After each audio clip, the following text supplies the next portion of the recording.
Welcome to my YouTube channel. मेरे इस YouTube channel पर आप सभी लोगों का बहुत बहुत स्वागत है।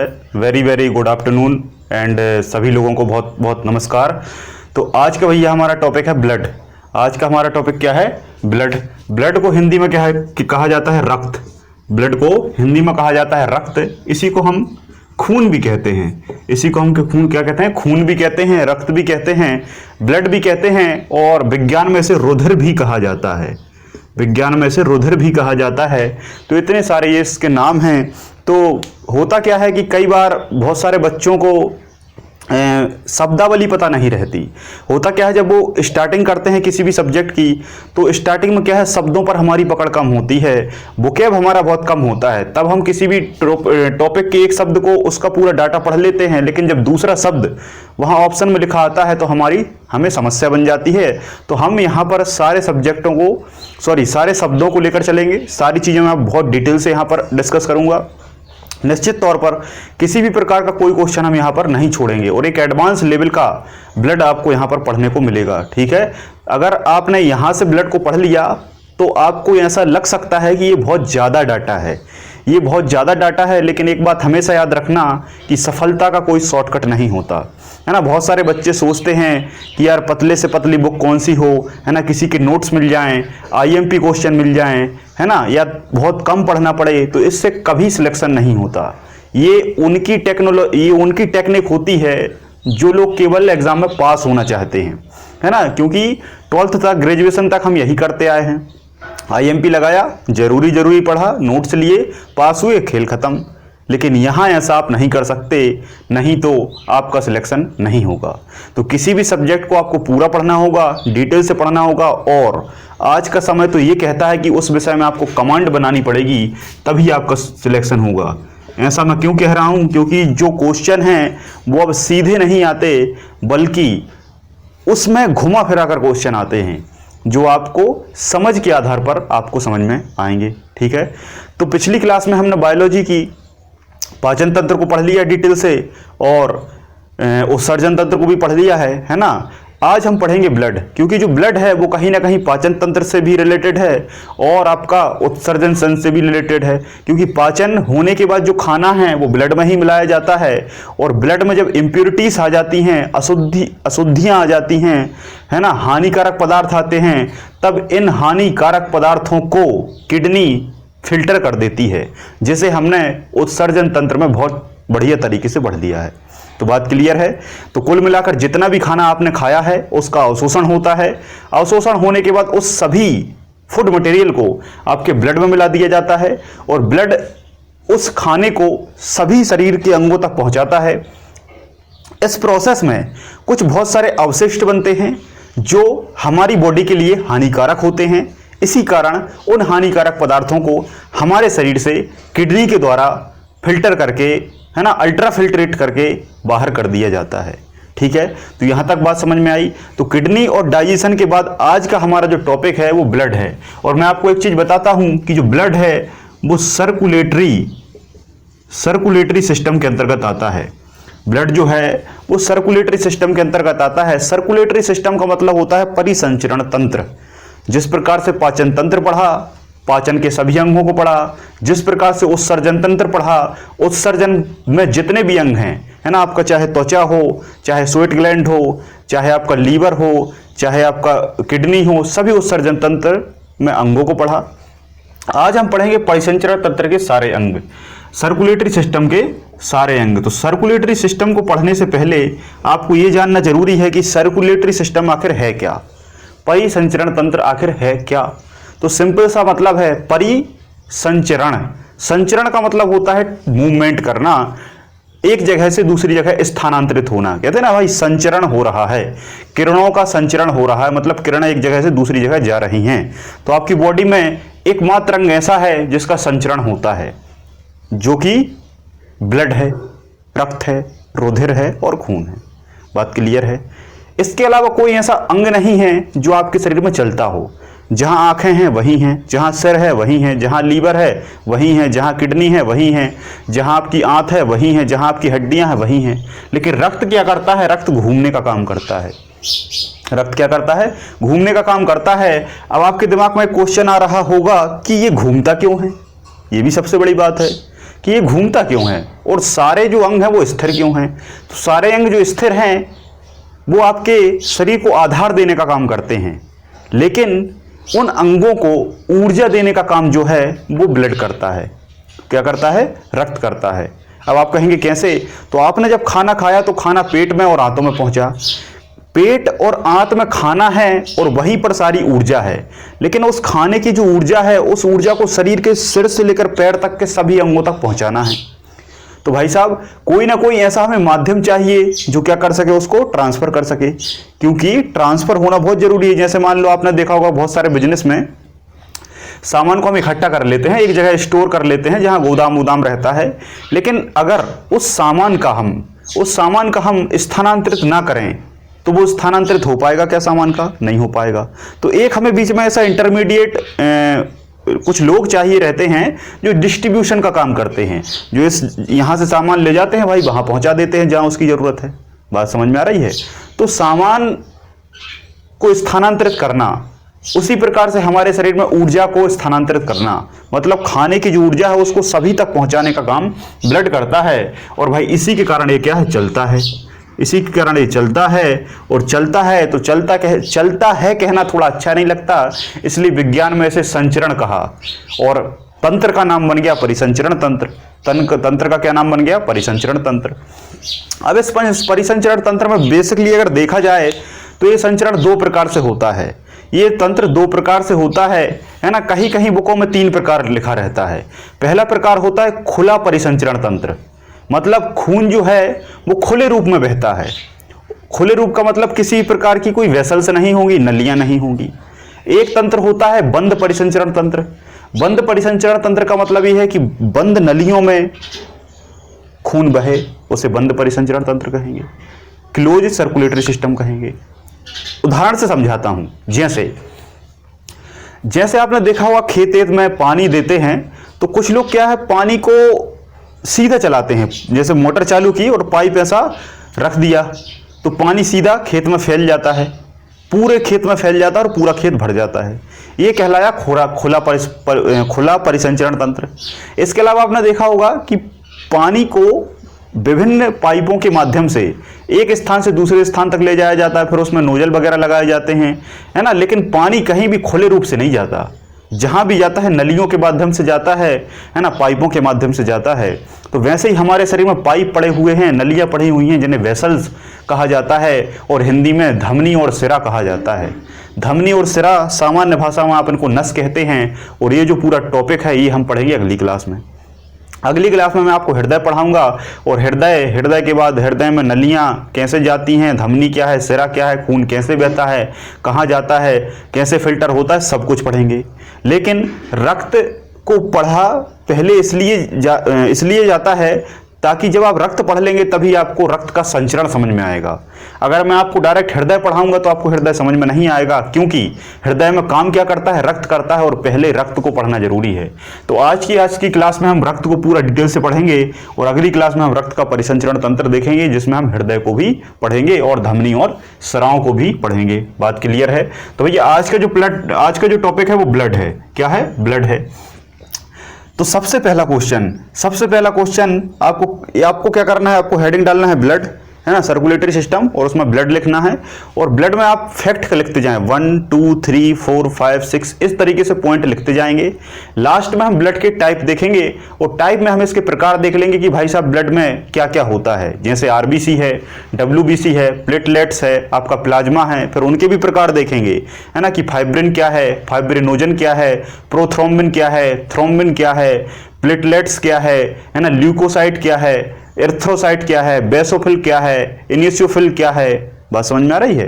तो वहां हम एक एक करके सारे प्रकार देखेंगे, लेकिन उससे पहले ब्लड के बेसिक फैक्ट जानना जरूरी है। तो चलिए, सबसे पहला क्वेश्चन आता है कि जो ब्लड है, जो रक्त है, इसका अध्ययन किस शाखा में किया जाता है? खून का अध्ययन किस शाखा में किया जाता है? तो आपको क्या लगाना है? हीमोसाइटोलॉजी। क्या लगाना है? हीमोसाइटोलॉजी। तो पहला पॉइंट बनेगा रक्त का अध्ययन हीमोसाइटोलॉजी, स्टडी ऑफ ब्लड हीमोसाइटोलॉजी। अब आप कहेंगे हीमोसाइटोलॉजी नाम इसका क्यों पड़ा? इसका नाम पड़ा हीमोग्लोबिन के आधार पर, क्योंकि आपको पता है कि खून में सबसे इंपॉर्टेंट पदार्थ कौन सा होता है? एचबी। एचबी को हीमोग्लोबिन कहा जाता है। हीमोग्लोबिन की अभी थोड़ी देर बाद मैं चर्चा करूंगा बहुत डिटेल से, है ना। तो अभी आप थोड़ा सा धैर्य को बरकरार रखें और चीजों को समझें। तो हीमोसाइटोलॉजी में ब्लड का अध्ययन किया जाता है, लेकिन हीमेटोपाइसिस क्या है?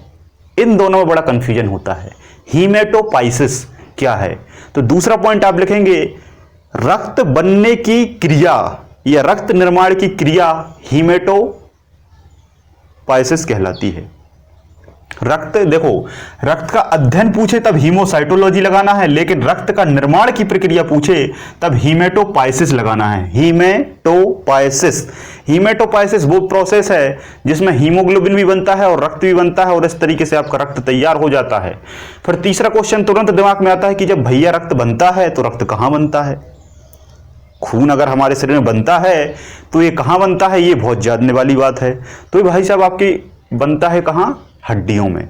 कहां बनता है? हड्डियों में। अब आप कहेंगे हड्डी तो ठोस होती है ना, ठोस होती, कठोर होती है, और ब्लड तो पानी होता है, तो हड्डी से पानी कैसे बन सकता है? मतलब ब्लड कैसे बन सकता है? ये तो असंभव वाली बात है। तो मैं आपको एक बात बताता हूं, मैं आपको एक बहुत बड़ी बात बताता हूं।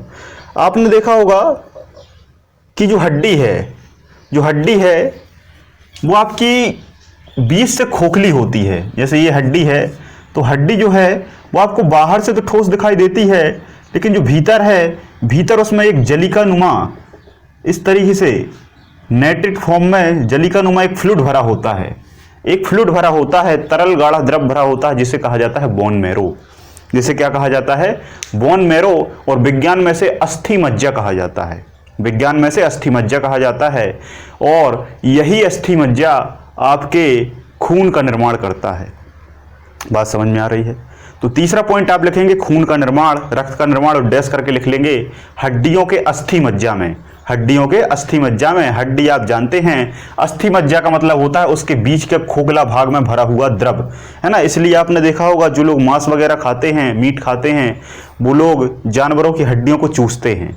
हड्डियों को चूसते हैं। चूसते इसलिए हैं ताकि उनके जो बीच का बोन मैरो है वो उनके अंदर प्राप्त हो सके। आपने एक फिल्म देखी होगी क्रिस 3, है ना, ऋतिक रोशन की क्रिस 3 मूवी आई थी।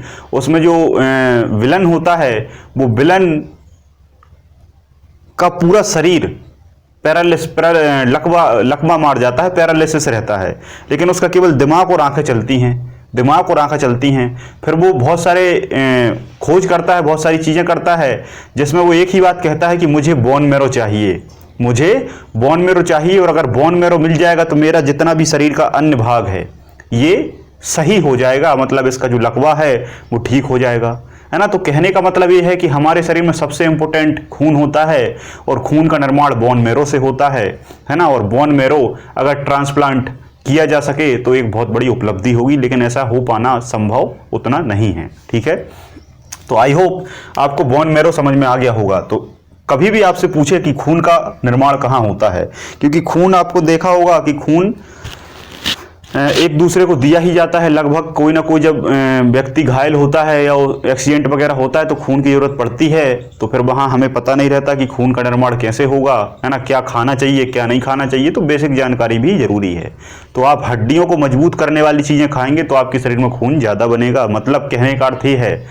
एक बात और याद रखना, जनरल नॉलेज की चीज़ बताता हूँ मैं आपको। कुछ लोग कहते हैं कि खून डायरेक्ट बनता है, लेकिन ये गलत है। खून आपका हड्डियों से बनता है, और हड्डियों के बोन मैरो से बनता है। और आपको पता हो कि जो हड्डी है वो कैल्शियम और फॉस्फेट से बनती है। किससे बनती है? कैल्शियम और फॉस्फेट से बनती है। तो कैल्शियम वाली चीज़ें आप अगर डेली खाते हैं तो आपके शरीर में खून की मात्रा अच्छी रहती है, ठीक है। इसलिए एवरीडे दूध पिया जाता है। इसलिए सारा जो संसार है वो सुबह सुबह दूध क्यों पीता है, कभी आपने सोचा? इसलिए पीता है कि उसमें कैल्शियम होता है, और कैल्शियम होगा तो आपकी हड्डियां मजबूत होंगी, और हड्डियां मजबूत होंगी तो खून ज़्यादा बनेगा, और खून ज़्यादा बनेगा तो सारे अंग सुरक्षित रहेंगे। बात समझ में आ गई? एक बात और याद रखना, जो लोग ज़्यादा नमक खाते हैं वो कहीं ना कहीं अपनी हड्डियों को बहुत ज़्यादा नुकसान पहुंचाते हैं, क्योंकि ये अवधारणा बहुत गलत है। कुछ लोग ये मानते हैं, मैं भी मानता था बचपन में, कि नमक ज़्यादा खाने से हड्डियां मजबूत होती हैं। नमक ज़्यादा खाने से हड्डियां मजबूत होती हैं क्योंकि नमक में सोडियम होता है जो कि हड्डियों को मजबूत करता है, और ये पूर्णतः गलत है। ये पूर्णतः गलत है। गलत क्यों है? क्योंकि जो नमक में सोडियम होता है वो सोडियम हड्डियों को मजबूत नहीं बल्कि हड्डियों को खोखला करता है, कमजोर करता है, हड्डियों को भंगुर बना देता है। क्योंकि जैसे ही आपकी बॉडी में सोडियम की मात्रा ज़्यादा होती है और वो कैल्शियम को रिप्लेस करने लगता है, वो कैल्शियम को रिप्लेस करने लगता है। क्यों रिप्लेस करता है? क्योंकि आपको पता है सोडियम फर्स्ट ब्लॉक का एलिमेंट है और कैल्शियम सेकंड ब्लॉक का एलिमेंट है। ये मैं आपको केमिस्ट्री की क्लास में समझाऊंगा। तो याद रखना, नमक उतना ही खाएं जितना जरूरी है, नमक कम से कम और मिर्ची कम से कम, क्योंकि ये दोनों चीजें बहुत हानिकारक होती हैं।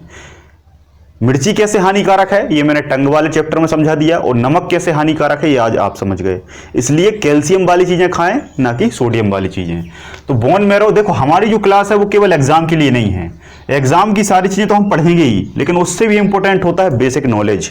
बेसिक नॉलेज जनरल नॉलेज से अगर जोड़ के किसी सब्जेक्ट को पढ़ा जाता है तो वो सब्जेक्ट हमेशा याद रहता है। और फैक्ट टू फैक्ट अगर उसको हम पढ़ते हैं तो 2-3 दिन बाद ही सारा डाटा हमारे दिमाग से निकल जाता है। ठीक, तो आप तीसरा पॉइंट लिख लेंगे, रक्त का निर्माण अस्थिमज्जा। चौथा पॉइंट लिखेंगे कि रक्त का पीएच क्या है। ये क्वेश्चन कई बार आया है। रक्त का पीएच मान कितना होता है, डैश करके लिखेंगे 7.4। 7.4, लेकिन कहीं कहीं पुस्तकों में 7.2 भी लिखा है, लेकिन आप 7.4 ही लिखेंगे। और 7.4 का ये मतलब होता है कि ये क्षारीय है। ये कैसा है? क्षारीय है। अब क्षार क्या होता है और अम्ल क्या होते हैं? अम्ल और क्षार एक दूसरे के अपोजिट है। पीएच मान अगर 7 है तो वो वस्तु न्यूट्रल है। जैसे पानी का कोई स्वाद नहीं होता। लोग कहते जरूर हैं कि पानी मीठा है, लेकिन वास्तविक तौर पर पानी उदासीन होता है क्योंकि उसका पीएच मान 7 है। पीएच 7 से कम होता है तो चीज़ें खट्टी होने लगती हैं, जैसे नींबू है ना, आपके अम्ल वगैरह हैं, उनका कम 7 से कम होता है। लेकिन 7 से अगर ज़्यादा है तो चीज़ें क्षारीय होने लगती हैं, जो हमें स्वाद में कसेली लगती हैं। इसलिए कभी ब्लड को आप टेस्ट करेंगे तो कसेला लगता है। क्यों लगता है? क्योंकि ये हल्का क्षारीय होता है। ठीक है, तो ब्लैकेट में लिख लेंगे हल्का क्षारीय होता है, पीएच मान इसका 7 होता है। बात क्लियर है? रंग अगर पूछे तो रंग तो बताने की जरूरत नहीं है, रंग इसका क्या होता है? लाल होता है। ठीक है, लेकिन अभी बहुत सारे क्वेश्चन आपको समझ में आएंगे। अब क्वेश्चन आता है कि हमारे शरीर में कितना रक्त होता है। हमारे शरीर में कितना रक्त होता है? तो हमारे शरीर में लगभग 5 से 7 लीटर। 5 से 7 लीटर, क्योंकि देखो हमारे शरीर में कोई चीज़ फिक्स नहीं है। कोई चीज़ फिक्स नहीं है, बल्कि एक क्वांटिटी में होती है, एक मतलब ड्यूरेशन में होती है। कभी इतना भी जा सकता है, इतना भी जा सकता है, मतलब एक फ्लैक्चुएट होती रहती है। तो 5 लीटर मिनिमम और मैक्सिमम 7 लीटर। वैसे तो 5-6 एवरेज होता है, 6 लीटर एवरेज होता है, लेकिन ये मैक्सिमम 7 लीटर तक हो सकता है और मिनिमम 5 लीटर तक हो सकता है। अगर 5 से 4.5 होता है तो व्यक्ति चक्कर खा के गिर जाता है। ठीक, फिर क्वेश्चन आता है कि भाई इसका निर्माण तो बोन मैरो में होता है, लेकिन कभी कभी पूछ लेता है कि ये जो भ्रूण होता है वहाँ मतलब किस में निर्माण होता है। जैसे भ्रूण होता है, जो बच्चा होता है माँ के गर्भ में, तो उसमें खून का निर्माण कैसे होता है? क्योंकि उसमें तो हड्डियाँ बनी नहीं होती, तो वहाँ इसका निर्माण होता है मीजोडर्म में, है ना। भ्रूण की अगर बात करें तो भ्रूण की मीजोडर्म में इसका निर्माण होता है। और अगर मीजोडर्म ऑप्शन में ना आए तब आप लगा देंगे लीवर, क्योंकि जब बच्चा भ्रूण की स्थिति में रहता है तब उसकी हड्डियां नहीं बनी रहती, लेकिन लीवर बन जाता है और मीजोडर्म बन जाती है। तो 2 ऑप्शन में से कोई एक आपको मिल सकता है। ठीक है, अब कुछ हम रक्त की कुछ जनरल बातों पर डिस्कशन करते हैं। जैसे रक्तदान, कुछ लोग रक्तदान करते हैं। क्या करते हैं? रक्तदान। तो जब हम खून को दान करते हैं तो हम हमारे शरीर का कितना खून दान कर सकते हैं? तो आंसर है 350 ml। कितना? 350 ml का मतलब होता है, अब इसका मतलब क्या है? 350 ml का मतलब 350 ml। ठीक है, इससे हम 1 यूनिट ब्लड मानते हैं। इसे हम कितना मानते हैं? 1 यूनिट ब्लड मानते हैं, क्योंकि विज्ञान में ऐसा कहा जाता है कि 350 ml किसी भी शरीर से ब्लड निकाल लेने पर उस शरीर में कोई हानि नहीं होती, लेकिन इससे अगर अधिक निकाला जाए तो नुकसान होता है। इसलिए इस बेस को 1 यूनिट बनाया है।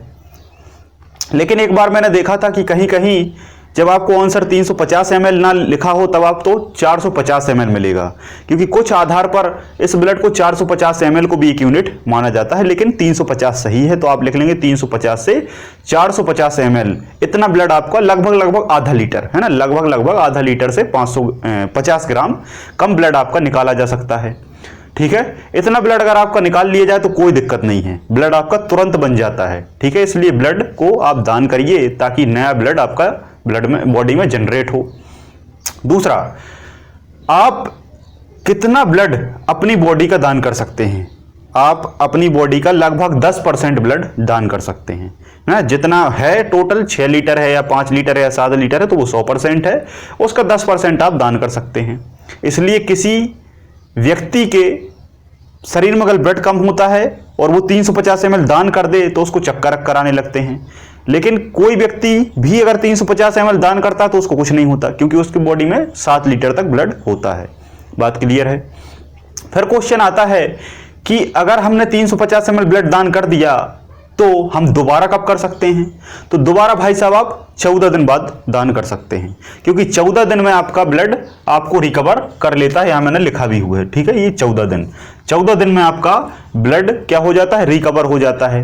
फिर क्वेश्चन आता है कि आप कितनी सी एज से लेकर कितनी एज तक कर सकते हैं? तो आपकी एज 21 साल से कम नहीं होना चाहिए। कुछ बच्चों को मैंने देखा है 18 के होते हैं 12th में, कॉलेज में, और वो ब्लड दान करने लगते हैं, जो कि गलत है। 21 साल से लेकर 60 साल के व्यक्ति ही ब्लड को डोनेट करें जिनमें पर्याप्त मात्रा है। ठीक, अब क्वेश्चन आता है, ये आप सब लिखते जाएं एक एक करके। ठीक है, ये सारे फैक्ट मैं जितने बोलता जा रहा हूं सारे आपको एक एक करके लिखते जाने हैं, क्योंकि मेरा ये मानना है कि जब मैं यहां से बोलता हूं और आप उसको लिखते हैं तो इसमें एक बहुत बड़ी साइकोलॉजिक प्रक्रिया होती है। मेरे द्वारा सुनी चीज को जब आप डायरेक्ट हाथ से लिखते हैं तो इसमें माइंड की जो प्रोसेस है वो तेज होती है। जब हम चीज़ों को केवल देख के लिखते हैं तो उसका उतना ज़्यादा इफेक्ट हमारे माइंड पे नहीं पड़ता है। ठीक, अब ब्लड हमारी बॉडी से निकल गया, अब ब्लड को हम कहाँ पहुँचा देंगे? ब्लड बैंक में पहुँचा देंगे। कहाँ पहुँचा देंगे? ब्लड बैंक में। अब जो ब्लड बैंक है तो ब्लड बैंक में ब्लड को रखा जाता है, ब्लड बैंक में ब्लड को रखा जाता है। तो क्वेश्चन आता है ब्लड को कितने दिन तक रखा जा सकता है? तो ब्लड को आपको 48 दिन तक रखा जा सकता है। 48 दिन तक ब्लड खराब नहीं होता, लेकिन 48 दिन का ब्लड हो गया है तो वो खराब हो जाता है, भले ही आप किसी को लगाएं या ना लगाएं। तो 48 दिन तक अगर हमको ब्लड रखना है तो हम उसे किस रूप में रखेंगे? ब्लड बैंक में अगर ब्लड रखना है तो ऐसे ही थोड़ी रख देंगे। तो ब्लड बैंक में ब्लड 48 दिन तक रखा जाता है। पहला क्वेश्चन, किस चीज के साथ रखा जाता है? तो द्रवित नाइट्रोजन। किसकी चीज के साथ रखा जाता है? द्रवित नाइट्रोजन, मतलब लिक्विड नाइट्रोजन। अगर लिक्विड नाइट्रोजन के साथ उसे रखते हैं तो ब्लड कभी खराब नहीं होता। पहली चीज आपको पता होगा कि जितनी भी पाउच वाली चीजें होती हैं, चाहे कुरकुरे हो, चाहे मैगी हो, चाहे चॉकलेट हो, इनमें नाइट्रोजन भरी होती है और नाइट्रोजन किसी भी चीज को खराब नहीं होने देती। और ब्लड चूंकि द्रव होता है इसी कारण इसमें हम द्रवित नाइट्रोजन भरते हैं। कभी कभी द्रवित नाइट्रोजन की जगह हम डेक्सट्रेट पदार्थ को भी ले लेते हैं। यह भी एक रासायनिक कंपाउंड है जिसमें नाइट्रोजन की मात्रा होती है। तो द्रवित नाइट्रोजन ऑप्शन में ना हो तब आप क्या लगाएंगे? डेक्सट्रेट। क्या लगाएंगे भाई साहब? डेक्सट्रेट। तो डेक्सट्रेट को भी ब्लड के साथ रखा जाता है और इस कारण ब्लड खराब नहीं होता, इस कारण ब्लड खराब नहीं होता। अब एक चीज और बताता हूं मैं, ब्लड जैसे ही आपकी बॉडी से बाहर निकलता है और ब्लड जमने लगता है, ब्लड क्या होने लगता है भाई? जमने लगता है।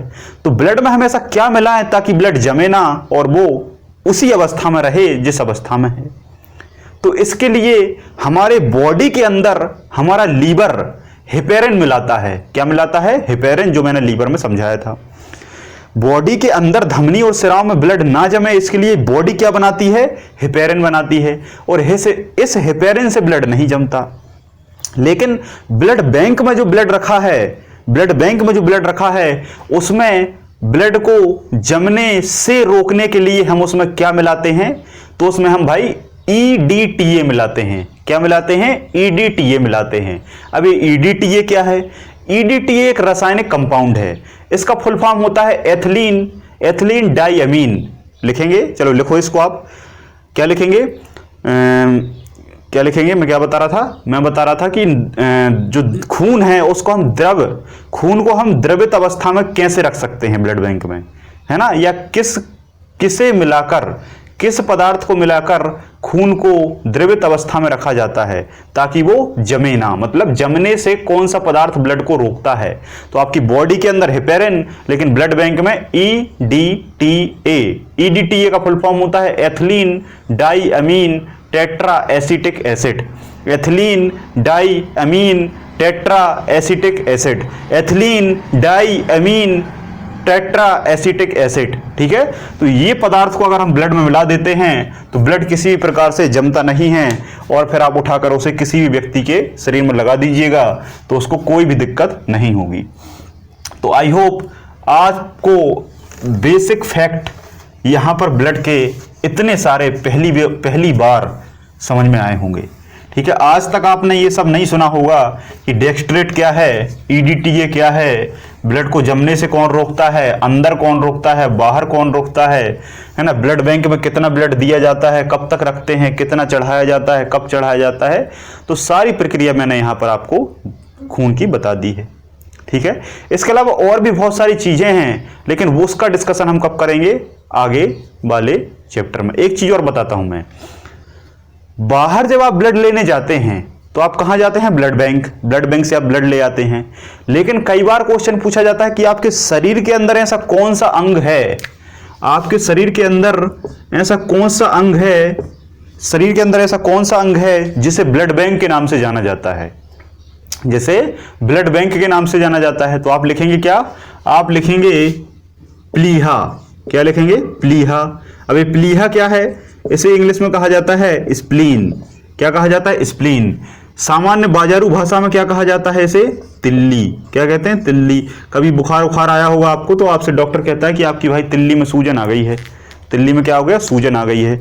तो तिल्ली जो होती है, स्प्लीन जो होता है, इसे हमारे शरीर के अंदर का ब्लड बैंक कहा जाता है। अब इसे ब्लड बैंक क्यों कहते हैं, क्योंकि इससे भाई हम ब्लड निकालते भी हैं और इसमें ब्लड हम जमा भी कर देते हैं। इससे ब्लड हम निकालते भी हैं और इसमें ब्लड हम जमा भी कर देते हैं। अब इसमें से ब्लड कैसे निकाला जाता है और कैसे जमा किया जाता है, इसे मैं आपको आगे बहुत डिटेल से समझाने वाला हूं। ठीक है, तो इतने सारे जो फैक्ट हैं ये आपको बहुत अच्छे से समझ में आ गए होंगे। अगर फिर भी कोई कन्फ्यूजन रहता है तो आप कमेंट सेक्शन में मुझे बता सकते हैं, उसको हम आगे इसी के टॉपिक में क्लियर कर लेंगे। ठीक है, ग्रुप है हमारा, उस पर आप मैसेज कर दीजिए। तो स्प्लीन जो है, तिल्ली जो है, इसको हमारा ब्लड बैंक कहा जाता है। अब हम ब्लड के अंदर चलते हैं। ब्लड के अंदर का मतलब ये है कि भाई ये ब्लड है और ब्लड को जब उठाकर देखा गया, ब्लड को जब उठाकर देखा गया है ना, तो ब्लड में क्या मिला, ब्लड में 1 2 3 4 4 भाग मिले। क्या मिले, 4 भाग मिले। जब खून को उठाकर देखा गया तो खून में 4 भाग मिले। अब उन्हीं 4 प्रकारों को हम यहां पर पढ़ने वाले हैं। Type number 1, type number 1, type number 1 का मतलब यह है कि ब्लड भाई कितने पार्टों से मिलकर बना है। तो आपको मैंने बताया कि ब्लड 4 प्रकार से बना है। 4 प्रकार कौन कौन से, ब्लड में प्लाज्मा भी होता है, RBC भी होती है, WBC भी होती है और प्लेटलेट्स भी होती है। ठीक है, प्लेटलेट्स भी होती है। अब ये करती क्या हैं, होती क्या हैं और इनका कैरेक्टर क्या है। तो सबसे पहले हम बात करेंगे प्लाज्मा पर। सबसे पहले हम बात करेंगे प्लाज्मा पर। तो प्लाज्मा जो है ये हमारे रक्त का 60% भाग है। कितना है, 55 से 60%। पहला देखो हेडिंग क्या डालेंगे आप, types of blood. Types of blood में नंबर 1 प्लाज्मा लिखेंगे। क्या लिखेंगे, प्लाज्मा। प्लाज्मा में सबसे पहला पॉइंट आएगा आपका कि ये हमारे खून का 55 से 60% भाग है। 55 से 60% भाग है। इसका बाय डिफॉल्ट मतलब ये होता है कि हमारे रक्त में सबसे ज्यादा क्या होता है, तो प्लाज्मा होता है। इतना ना RBC होता, ना WBC होता, ना प्लेटलेट्स होता है ना। प्लेटलेट्स जो है इसे प्लेट कहते हैं ना, जब कोई बीमारी होता है ना, डेंगू वेंगू हो जाए तो प्लेट कहते हैं, जबकि प्लेट नहीं, वो प्लेटलेट्स है। अभी आगे मैं बताऊंगा। तो प्लाज्मा कितना होता है, 55 से 60% होता है।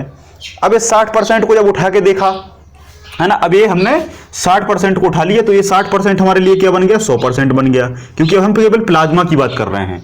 अब हम केवल प्लाज्मा की बात कर रहे हैं।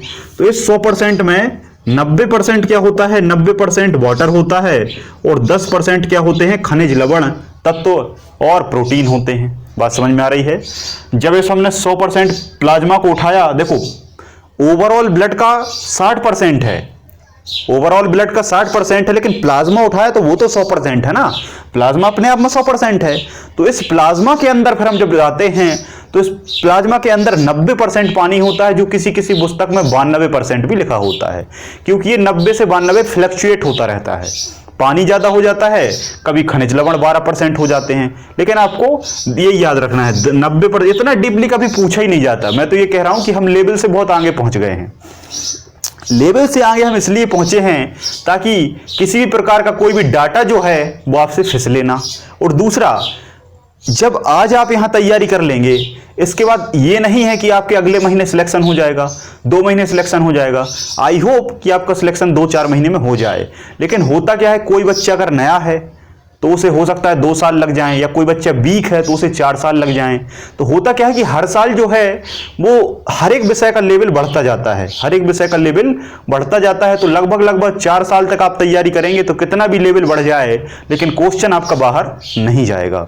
इसलिए हम सारी चीजों को पढ़ते हैं, किसी भी चीज को छोड़ते नहीं हैं। तो जब प्लाज्मा के अंदर आप जाएंगे तो 90% आपको पानी मिलेगा, 10% आपको खनिज लवण मिलेंगे। खनिज लवण वही होते हैं जिसमें सोडियम है, आपका कैल्शियम है, फास्फोरस है, हीमोग्लोबिन है, बहुत सारे तत्व मौजूद रहते हैं। और इसी में प्रोटीन भी मौजूद होता है। अब इसमें पूछा जाता है कि भाई प्रोटीन कौन से होते हैं, तो इसमें प्रोटीन 4 प्रकार के होते हैं। कौन कौन से? सबसे पहला होता है एल्बुमिन। देखो, खनिजों को याद नहीं करना, केवल ये 10% में प्रोटीन वाले भाग को याद करना है, क्योंकि प्रोटीन ही सबसे इंपॉर्टेंट भाग है प्लाज्मा का। तो प्लाज्मा जो है, इसमें जो प्रोटीन होता है वो प्रोटीन आपका 4 प्रकार का होता है, जिसमें सबसे पहला भाग है एल्बुमिन। सबसे पहला भाग है एल्बुमिन। दूसरा भाग है आपका ग्लोबुलिन। दूसरा भाग है ग्लोबुलिन। तीसरा भाग है आपका यहां पर लिखा है प्रोथ्रोम्बिन। तीसरा भाग क्या है? प्रोथ्रोम्बिन। प्रोथ्रोम्बिन। और चौथा भाग है आपका फाइब्रिनोजन। ठीक है, तो आपने क्या लिखा? आपने लिखा प्लाज्मा, और प्लाज्मा में आप अंदर लिखिए प्लाज्मा में प्रोटीन के टाइप। अगला पॉइंट आपका रहेगा प्लाज्मा में प्रोटीन के टाइप, और प्लाज्मा में लिखेंगे नेक्स्ट पॉइंट करके कि प्लाज्मा में 4 प्रकार का प्रोटीन होता है। नेक्स्ट पॉइंट लिखेंगे प्लाज्मा के अंदर प्लाज्मा में 4 प्रकार का प्रोटीन होता है। Number 1 albumin. Number 1 albumin. अब क्वेश्चन आता है कि एल्बुमिन की क्या विशेषता है? एल्बुमिन की क्या विशेषता है? तो एल्बुमिन के ब्रैकेट में आप रेड पेन से अंडरलाइन करके लिखेंगे मानव रक्त में सर्वाधिक पाए जाने वाला प्रोटीन है। एल्बुमिन मानव रक्त में सर्वाधिक पाए जाने वाला प्रोटीन है। या प्लाज्मा में पाए जाने वाला सबसे ज्यादा प्रोटीन कौन सा है? तो एल्बुमिन है। कितना है? एल्बुमिन है। लगभग 7% के आसपास रहता है। तो सबसे ज्यादा जो प्रोटीन पाया जाता है एल्बुमिन है। आपके दिमाग में आएगा कि भाई एल्बुमिन जब इतना ज्यादा पाया जाता है, इतना इंपॉर्टेंट है, तो ये हमें मिलेगा कैसे? ये हमें मिलेगा कैसे? तो भाई साहब, इससे आप अंडा खाइए। क्या खाइए? अंडे खाइए, हरी सब्जियां खाइए, क्योंकि ये जो प्रोटीन है ये सबसे ज्यादा अंडे में पाया जाता है। और अंडे का जो पीला भाग होता है, जिसे योक के नाम से जाना जाता है, उसी पीले योक में ये प्रोटीन भरपूर मात्रा में पाया जाता है। क्योंकि प्रोटीन कई प्रकार का होता है। प्रोटीन दालों से मिलता है, लेकिन एल्बुमिन प्रकार का नहीं मिल पाता, जो कि योक में होता है। दूसरा होता है ग्लोबुलिन, प्रोथ्रोम्बिन और फाइब्रिनोजन। इनका कार्य क्या है? इनका कार्य है रक्त के थक्के में सहायता देना, जो अभी हम आगे पढ़ेंगे। अभी आपको यहां नहीं लिखना है ना, आपको बस यहां पर एल्बुमिन का एक प्रॉपर्टी लिख लेना है, ज्यादा कुछ नहीं। ठीक है, नेक्स्ट इसी में प्लाज्मा में। अब प्लाज्मा करता क्या है? प्लाज्मा करता क्या है? प्लाज्मा भाई आपके शरीर में कुछ काम करता है। वो काम क्या है उसको देख लेते हैं। पहली चीज तो मैं आपको ये बताऊंगा कि ये जो सारे प्रोटीन हैं, ये जो सारे प्रोटीन, देखो समझो, समझने की कोशिश करना आप। यहां पर बहुत बड़ी बात बता रहा हूं मैं। अब क्वेश्चन आता है कि प्लाज्मा का निर्माण कौन करता है? प्लाज्मा का निर्माण कौन करता है? तो प्लाज्मा का जो निर्माण है भाई साहब, ये प्लाज्मा का 90% तो पानी है। 90% तो पानी है, तो पानी का निर्माण तो कोई करेगा नहीं। लेकिन ये प्रोटीन बाकी 10% है, इनका निर्माण कौन करता है? इनका निर्माण करता है लीवर। तो आप इसमें क्या लिख लेंगे? लीवर। तो आप इसमें लिख लो प्लाज्मा का निर्माण और प्लाज्मा के प्रोटीन का निर्माण, दोनों लिखो। प्लाज्मा का निर्माण और प्लाज्मा के प्रोटीन का निर्माण लीवर के द्वारा किया जाता है। लीवर के द्वारा किया जाता है। लीवर के द्वारा किया जाता है। नेक्स्ट पॉइंट लिखो मोस्ट आईएमपी। नेक्स्ट पॉइंट लिखो मोस्ट आईएमपी कि अगर अगर प्लाज्मा से फाइब्रिनोजन प्रोटीन निकाल लिया जाए, प्लाज्मा से, नेक्स्ट पॉइंट मोस्ट आईएमपी करके लिखना, प्लाज्मा को फाइब्रिनोजन प्रोटीन से प्लाज्मा से फाइब्रिनोजन प्रोटीन को निकाल लिया जाए तो बचा भाग सीरम कहलाता है। तब बचा भाग सीरम कहलाता है। कहने का मतलब ये है पानी के साथ जो अन्य 3 प्रोटीन मिले होते हैं केवल फाइब्रिनोजन को छोड़ के तो बचा भाग सीरम कहलाता है, बचा भाग सीरम कहलाता है ना। एंड लास्ट पॉइंट, प्लाज्मा करता क्या है, ये हमारे शरीर में उपस्थित हानिकारक पदार्थों का उत्सर्जन करता है। यह हमारे शरीर में उपस्थित हानिकारक पदार्थों का उत्सर्जन करता है। ये क्वेश्चन मैंने आपको किडनी में समझाया था कि हमारे शरीर में जब बहुत सारे हानिकारक पदार्थ बनते हैं तो इनको बाहर कौन करेगा, किडनी करेगा।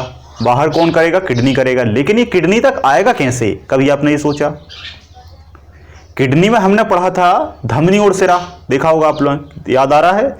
किडनी को जब हमने पढ़ा तो किडनी तक यूरिया और अमोनिया कौन ला रहा है, धमनी और सिरा। और आपको पता है कि धमनी और सिरा में कौन बह रहा है, रक्त बह रहा है। लेकिन रक्त में भी भाई 4 प्रकार हैं, रक्त में भी 4 प्रकार हैं। तो उन 4 प्रकारों में से ऐसा कौन सा प्रकार है जो उत्सर्जी पदार्थों को किडनी तक लाने का काम करता है? देखो, जितने भी हानिकारक उत्सर्जी पदार्थ हैं, जैसे आपका यूरिया है, यूरिया बनता है ना हमारे शरीर में, यूरेन कहते हैं जिसे, ये यूरेन बनता है आपका लीवर में। लेकिन लीवर से किडनी तक कौन लाता है, ये आपको लाता है ब्लड। बात समझ में आ रही है? खाना खाया, खाने में कुछ खराब पदार्थ हैं, उनको लीवर ने क्या कर दिया, अलग कर दिया। क्या बना दिया, यूरिया बना दिया। यूरिया लीवर से कहां तक आएगा, किडनी तक आएगा, और किडनी उसको बाहर कर देगा। लेकिन किडनी तक लाएगा कौन, तो खराब पदार्थों को रक्त लाएगा, ब्लड लाएगा।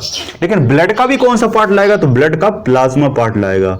ये क्वेश्चन एसआई और कांस्टेबल में आ चुका है। एक लड़का था क्लास में जिसका नाम था जैन, तो उसने ये क्वेश्चन पूछा था मुझसे, ठीक है। तो ये कौन लाता है, प्लाज्मा लाता है। तो ये आपको बहुत अच्छे से पढ़ लेना है, ठीक है। उसमें थोड़ा बहुत घुमा के दिया था, है ना, उसमें ये यूरिया नहीं लिखा था, उसमें हानिकारक पदार्थ लिखा था कि हानिकारक पदार्थों को कौन लाता है ना। तो यूरिया या हानिकारक पदार्थ या कुछ भी लिखा रहा है, यूरिक एसिड कुछ भी लिखा रहा है, तो प्लाज्मा ही ट्रांसपोर्ट करने का काम करता है ना। तो इतना भाई प्लाज्मा में सफिशिएंट है, इतना प्लाज्मा में सफिशिएंट है। तो एक प्रकार हमने यहाँ पर रक्त का बहुत बड़े लेवल से पढ़ लिया है। अब दूसरी हेडिंग डालो, टाइप नंबर 2 आएगा हमारा आरबीसी। टाइप नंबर 2 क्या आएगा हमारा, आरबीसी। आरबीसी का मतलब होता है रेड ब्लड कार्पासिल्स। रेड ब्लड कार्पासिल्स, इसी को रेड ब्लड सेल्स भी कह सकते हैं, रेड ब्लड सेल्स भी कह सकते हैं। लेकिन कभी आपसे इसका फुल फॉर्म पूछे तब आपको कार्पासिल्स ही सही लगाना है, क्योंकि कार्पासिल्स ही इसका सही फुल फॉर्म होता है, ठीक है। तो रेड ब्लड कार्पासिल्स इसका क्या है, फुल फॉर्म है। अब इन सेलों को किस नाम से जाना जाता है, तो इरिथ्रियोसाइट। किस नाम से जाना जाता है भाई साहब, इरिथ्रियोसाइट। सीधा क्वेश्चन आता है कि आरबीसी को किस नाम से जाना जाता है, तो इरिथ्रियोसाइट। किस नाम से जाना जाता है, इरिथ्रियोसाइट। और फुल फॉर्म क्या है, रेड ब्लड कार्पासिल्स, और हिंदी में लाल रक्त कणिकाएं, हिंदी में लाल रक्त कणिकाएं। तो पहला क्वेश्चन कि इनका निर्माण कहां होगा, तो इनका जो निर्माण है वो आपका बोन मैरो में ही होता है। कहां होता है, बोन मैरो मतलब अस्थि मज्जा, हड्डी के अस्थि मज्जा में ही इनका निर्माण होता है, इनका निर्माण अस्थि मज्जा में। लेकिन इनकी मृत्यु कहां होती है, इनकी मृत्यु होती है आपकी प्लीहा में, मतलब स्प्लीन में या तिल्ली में। अब आप कहेंगे ये कैसी बात है, तो ये सही बात है भाई साहब। इनका निर्माण कहां हुआ, इनका निर्माण हो गया आपकी बोन मैरो में। अधिकतर फीमर में होता है ना, फीमर आगे मैं पढ़ाऊंगा। तो जैसे ये बनने के बाद इनको बॉडी में मिलाया, और इनका जो जीवन काल है वो अभी मैं आगे बताऊंगा। उतने जीवन काल के बाद इनकी मृत्यु हो जाती है। और कहाँ होती है, स्प्लीन में होती है, प्लीहा में होती है, ठीक है। और इसी कारण प्लीहा को आरबीसी का कब्रिस्तान कहते हैं। लिख लो इसको, ये क्वेश्चन आया हुआ है कि आरबीसी का कब्रिस्तान किसे कहते हैं। आरबीसी का कब्रिस्तान प्लीहा को कहा जाता है। तो आप कहेंगे कि ये क्या बात हुई, अभी तो आपने कहा कि ब्लड बैंक तिल्ली को कहते हैं, ब्लड बैंक तिल्ली को कहा जाता है, तो फिर ये आरबीसी का कब्रिस्तान क्यों कहते हैं। तो देखो आरबीसी यहां मरती है, लेकिन प्लीहा से डब्ल्यूबीसी का निर्माण होता है, प्लीहा का डब्ल्यूबीसी से निर्माण होता है। तो भाई लेना भी हो गया और देना भी हो गया। प्लीहा एक ऐसा भाग है, पार्ट हमारे शरीर का, जो रक्त ले भी लेता है और जो रक्त दे भी देता है, बना भी देता है और रक्त मार भी देता है। बैंक क्या करता है, पैसे लेता है और पैसे देता है, इसलिए इसको ब्लड बैंक कहा जाता है। ब्लड बैंक हम आगे इसलिए पढ़ेंगे क्योंकि डब्ल्यूबीसी का जो कार्य है वो हम डब्ल्यूबीसी में लिखेंगे, है ना। अभी आरबीसी का, तो आरबीसी की मृत्यु प्लीहा में होती है और इसी कारण आरबीसी का कब्रिस्तान प्लीहा को कहा जाता है। बात समझ में आई। अब लिख लो उनका जीवन काल। देखो प्लाज्मा का कोई जीवन काल नहीं होता, इनका जीवन काल कितना होता है, 80 से 120 दिन। या तो मिनिमम 80 दिन जिएंगी या 120 दिन तक ये निपट ही जाएंगी। 120 दिन में ये खत्म हो जाती हैं। और कहाँ खत्म होती हैं, प्लीहा में होती हैं।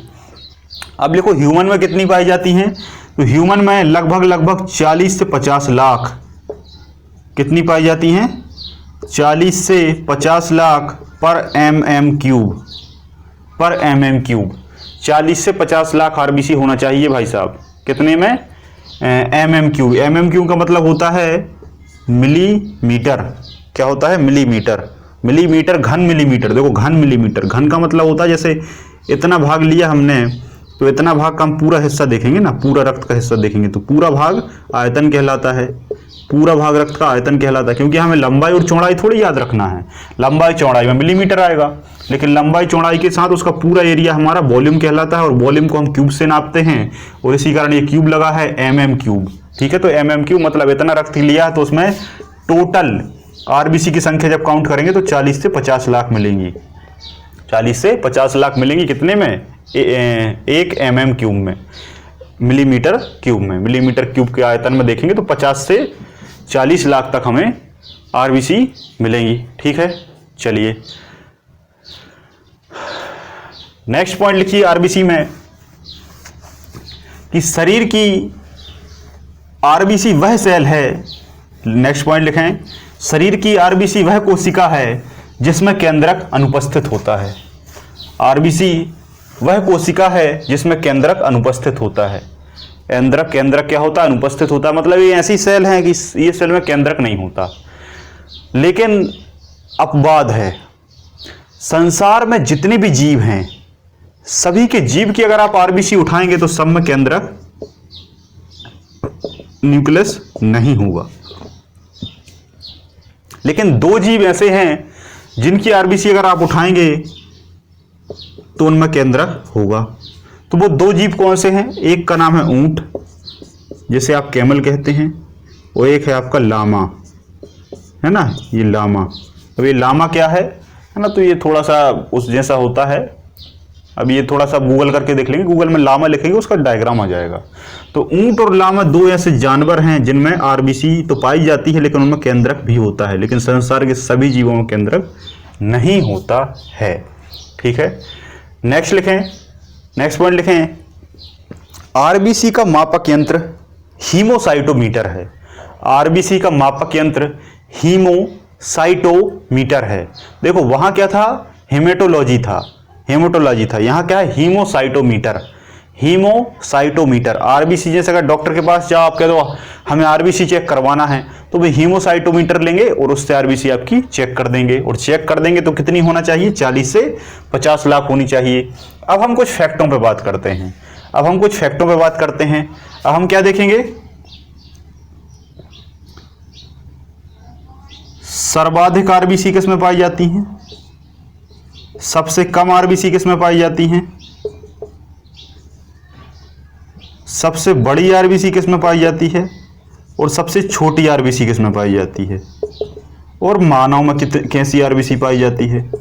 ठीक है, विश्व की सबसे बड़ी आरबीसी विश्व में सर्वाधिक आरबीसी किसमें होती है, ऊंट में। किसमें होती है, ऊंट में, कैमल में। ये क्वेश्चन आपको अभी तक नहीं मिले होंगे किसी पुस्तक में।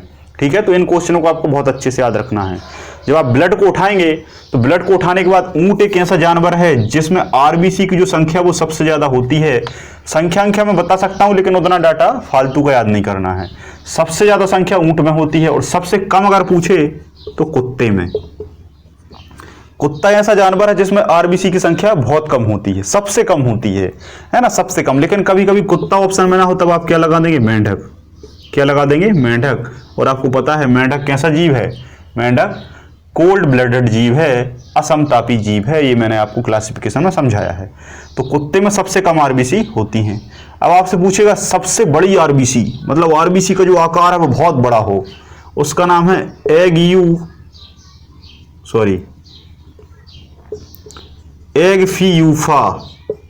एगफ्यूफा जंतु ऐसा है कि इसकी जो आरबीसी है वो सबसे बड़ी होती है, सबसे बड़ी होती, आकार में सबसे बड़ी। कितनी बड़ी, इतना आपको नहीं जानना। अब ये एगफ्यूफा क्या है, एक प्रकार का एक मेंढक की प्रजाति है। फिर सबसे छोटी कोशिका कितने होती है, सबसे छोटी आरबीसी, सबसे छोटी आरबीसी बिल्कुल छोटी, ये होती है आपकी कस्तूरी मृग में। कस्तूरी मृग, मृग समझते हो ना आप, कस्तूरी मृग है ना, सीता जी।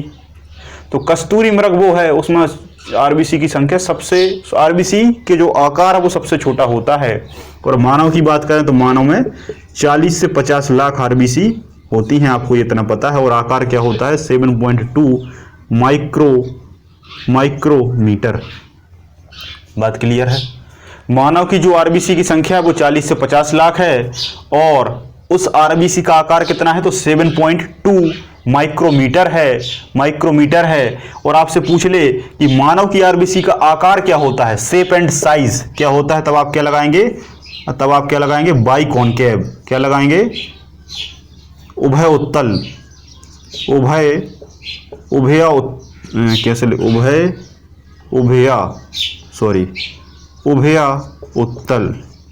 उत्तल या बाइकॉनकेव। मानव की आरबीसी का जो आकार है वो कैसा है, बाइकॉनकेव है ना। तो इतना आपका सफिशिएंट है, इतना आपका सफिशिएंट है। अब इसी आरबीसी में हमारे शरीर में ऑक्सीजन का ट्रांसपोर्टेशन होता है। ऑक्सीजन को ले जाने का काम कौन करता है, रक्त करता है। ये बात आप बहुत अच्छी तरीके से जानते हैं। रक्त क्या करता है, ऑक्सीजन को रिमूव करता है, ऑक्सीजन को एक जगह से दूसरी जगह ले जाता है। तो उसमें से कौन ले जाता है, तो जो ले जाने का काम करता है वो हीमोग्लोबिन करता है ना। आरबीसी में ही क्या पाया जाता है, हीमोग्लोबिन पाया जाता है। आरबीसी में ही क्या पाया जाता है, आरबीसी आपको पता है लाल है, ठीक है। आरबीसी का कलर क्या है, लाल है। लाल कैसे पता चला, क्योंकि आरबीसी में जो आर है वो रेड कहलाता है, रेड। और रेड का मतलब लाल होता है, और ये लाल का कारण क्या है, हीमोग्लोबिन है। लेकिन आपसे पूछा जाए कि हीमोग्लोबिन का वास्तविक रंग क्या है, ये अगर आपसे क्वेश्चन पूछ लिया जाए कि हीमोग्लोबिन का वास्तविक रंग क्या है, तो जिसमें 99% लोग लाल लगा के आ जाएंगे। क्या लगा देंगे, लाल। जबकि हीमोग्लोबिन लाल कलर का नहीं बल्कि बैंगनी रंग का होता है। ये क्वेश्चन आपको पहली बार पता चला होगा। हीमोग्लोबिन का जो रंग है, वास्तविक रंग, वो बैंगनी होता है। लिख लेंगे आप, हीमोग्लोबिन का जो रंग है वो बैंगनी होता है। लेकिन यही हीमोग्लोबिन जब ऑक्सीजन के साथ मिलकर ऑक्सी हीमोग्लोबिन बनाता है तो ये लाल दिखने लगता है। और लाल ऑप्शन में ना हो तब आप क्या लगा देंगे, भूरा। ठीक है। तो हीमोग्लोबिन जब ऑक्सीजन के साथ मिलकर ऑक्सी हीमोग्लोबिन बनाकर शरीर में ऑक्सीजन ले जाता है तभी लाल दिखने लगता है इसे, या फिर भूरा रंग का दिखने लगता है। बात समझ में आ रही है, ठीक है, क्लियर है। अब आप लोगों को मैं कुछ क्वेश्चन बताता हूं कि जैसे 1 ग्राम जो हीमोग्लोबिन है, 1 ग्राम हीमोग्लोबिन है वो कितनी ऑक्सीजन को बांधेगा, तो 1 ग्राम अगर हीमोग्लोबिन आप लोगे तो ये 1.34 ml ऑक्सीजन को बांधेगा। 1 ग्राम हीमोग्लोबिन 1.34 ml ऑक्सीजन को बांधेगा। और अगर इसी का हम ml में बात करें, है ना, ml में बात करें तो जो 100 ml अगर आप ब्लड लेंगे, 100 ml ब्लड लेंगे तो ये 20 ml ऑक्सीजन को बांधेगा। 100 ml ब्लड लेंगे आप तो उसमें 20 ml ऑक्सीजन मिलेगी। कुल मिलाकर कहने का मतलब ये है, रेशियो क्या बनेगा, 20 एकम 20, 20/100, 5:1 के अनुपात में ऑक्सीजन होती है। ठीक है, बात क्लियर है यहाँ तक। अब हीमोग्लोबिन अगर आ ही गया है तो हम ये देखते हैं कि हीमोग्लोबिन की बॉन्डिंग क्या है ना। लिख लो हीमोग्लोबिन की बॉन्डिंग या हीमोग्लोबिन का बंधुत्व। अब बंधुत्व मतलब क्या होता है कि हीमोग्लोबिन किस किस से जुड़ता है ना, ऐसा कौन सा भाग है जिससे जुड़ता है। तो ये भाई साहब कार्बन मोनोऑक्साइड से भी जुड़ता है, कार्बन डाइऑक्साइड से भी जुड़ता है और ऑक्सीजन से भी जुड़ता है। सबसे जुड़ जाता है। ऑक्सीजन के साथ मिलता है ऑक्सी हीमोग्लोबिन, कार्बोक्सी हीमोग्लोबिन, और इसमें भी ये कार्बोक्सी हीमोग्लोबिन बनाता है। कई बार क्वेश्चन पूछा जाता है कि हीमोग्लोबिन सबसे ज्यादा किससे जुड़ता है, तो सबसे ज्यादा जुड़ता है कार्बन मोनोऑक्साइड से, सबसे ज्यादा, ठीक है। और यही निकलता है वाहनों से, जो वाहनों से धुआं निकलता है उसमें कार्बन मोनोऑक्साइड होती है ना। तो इससे सबसे ज्यादा ये, सबसे कम ये, और सबसे कम ये क्रम है। ये क्रम आपको याद रखना है। ये क्रम के आधार पर ऑप्शन दिए रहेंगे, तो सबसे ज्यादा CO से, फिर CO2 से, फिर O2 से, ये क्रम है। ये क्रम से हीमोग्लोबिन बॉन्डेड होता है, ठीक है। ये बॉन्डिंग आपको बहुत अच्छे से याद रखनी है। अब हीमोग्लोबिन कुछ हम जो हमें ज्ञान नॉलेज की दृष्टि से अगर हम बात करें, तो हीमोग्लोबिन किस में कितना पाया जाता है, तो जो मेल है ना, चेकअप वेकअप कराने आप जाते हैं तो खून का चेक होता है, तो खून में डॉक्टर चेक करता है, तो मेल जो है, मेल में लगभग ये 15 से 18 होता है। 15 से 18 होता है। 15 से 18 क्या, 15 से 18 ग्राम पर 100 ml, ठीक है, पर 100 ml। कहने का मतलब ये है कि वो आपके 100 ml को ब्लड को उठाएंगे, है ना, एक पात्र होगा उसमें 100 ml ब्लड रखेंगे, और 100 ml ब्लड के भाग को इतना निकालेंगे, चेक करेंगे, अगर उसमें 18 ग्राम, 15 से 18 ग्राम में उन्हें हीमोग्लोबिन मिल जाता है तो आप स्वस्थ हैं। 15 से कम हीमोग्लोबिन है तो आपको कौन सा रोग हो जाएगा, आपको रोग हो जाएगा एनीमिया। इसी को हिंदी में कहते हैं रक्त अल्पता। क्या हो जाएगा, रक्त अल्पता या एनीमिया रोग हो जाता है ना। फिर फॉलिक एसिड वगैरह की गोलियां दी जाती हैं, है ना, फॉलिक एसिड की टेबलेट दी जाती हैं, जिसमें से एक का नाम मुझे याद आ रहा है, ओरोफोरेक्सटी करके एक मार्केट में दवा मिलती है। यही हम फीमेल की बात करें तो फीमेल में लगभग ये 11 से 13 के बीच में रहता है, 11 से 13 के बीच में रहता है। और अगर नवजात की बात करें, नवजात शिशु की बात करें, है ना, तो लगभग 16 एवरेज है ये। 16 क्या है, एवरेज है। तो इससे +2 और -2 कर लो, +2 मतलब वही 14 से कितना होगा, 17-18 के बीच में। इतना नवजात में इतना नहीं पूछा जाता, इतना नहीं पूछा जाता। वो तो मैं आपको लिए जानकारी के लिए बता रहा हूं, ताकि आपको डाटा कुछ बचे ना। इसी हीमोग्लोबिन में आपका आयरन पाया जाता है। देखो हीमोग्लोबिन जो है, हीमोग्लोबिन में हीम क्या है, धातु है, ग्लोबिन क्या है, प्रोटीन है। ग्लोबिन क्या है, प्रोटीन है। हीम क्या है, धातु है, मेटल है, और ग्लोबिन क्या है, प्रोटीन है। यह क्वेश्चन कई बार आता है कि हीमोग्लोबिन में हीम क्या है, तो बच्चे नहीं बता पाते, है ना। एडवांस बनते हैं कि हमें सब आता है, सब आता है। अगर हीमोग्लोबिन पूछ लेना तो बता नहीं पाएंगे वो कि हीमोग्लोबिन में हीम क्या है, तो हीम धातु है, ठीक है। और धातु किसको रिप्रेजेंट करती है, तो ये आयरन को रिप्रेजेंट करती है। और आयरन मतलब क्या होता है, लोहा, और लोहा क्या है, धातु है, ये तो सब जानते हैं। तो हीम क्या है, धातु है, और धातु किन से बनती है, आयरन से बनती है। इसी कारण जब एनीमिया हो जाता है तो आयरन की टैबलेट दी जाती है, और अब तो सरकार भी छोटी छोटी टैबलेट बांटती है। ग्लोबिन क्या है, ये प्रोटीन है, और ये प्रोटीन ही है। और प्रोटीन आपको पता है अमीनो एसिड से बनता है, और अमीनो एसिड की पूरी कहानी हम समझ चुके हैं। तो अब बस हमें आयरन पर बात कर लेनी है। बस क्वेश्चन ये आता है कि आयरन किस में कितना पाया जाता है, किस में कितना पाया जाता है। तो मैं आपको बता दूं कि सर्वाधिक जो आयरन है, सर्वाधिक जो आयरन है वो बकरी के दूध में पाया जाता है। सर्वाधिक जो आयरन है वो बकरी के दूध में पाया जाता है। इसी कारण इसको गरीबों की गाय कहा जाता है। इसी कारण बकरी को गरीबों की गाय कहा जाता है। और गरीब लोग जब इसके दूध को पीते हैं तो उनमें एक अलग एनर्जी रहती है, अलग ऊर्जा रहती है। इसी कारण वो स्वस्थ रहते हैं और कम बीमार पड़ते हैं। बात समझ में आ रही है। तो बकरी का दूध इसी का, हाँ एक चीज़ और आपने देखा होगा कि कुछ लोग बकरी का दूध नहीं पी पाते, ये बहुत ज़्यादा स्मेल करता है, गंध आती है इससे, है ना। तो गंध इससे क्यों आती है, इसमें आयरन बहुत ज़्यादा होता है ना, क्योंकि आयरन के कारण ये हमें अजीब सी स्मेल करता है। इसके बाद अगर हम कुछ पौधों की बात करें तो इसमें आता है मेथी। मेथी भी देखा होगा, मेथी का स्वाद अजीब सा आता है, मेथी ठीक नहीं लगती खाने में। एक बात मैं आपको बता दूं, जितनी भी हरी सब्जियां आपको खाने में ठीक नहीं लगती, समझ लो उसमें आयरन ज़्यादा है। और आयरन की कमी से वो आपके लाल ग्रंथियों पर कोई क्रिया नहीं कर पाता और वो पनपना लगता है। आपने देखा होगा जो पालक है, मेथी है, ये पनपनी लगती हैं। तो उसका कारण क्या है? उसका कारण होता है आयरन। लोहा आपके यहाँ आपके मुंह में जाता है और वो कोई स्वाद नहीं देता। तो मेथी में सबसे ज्यादा आयरन होता है ना, बकरी के बाद। फिर इसके बाद होता है आपका मेथी के बाद पुदीना, है ना, पुदीना खाया करें।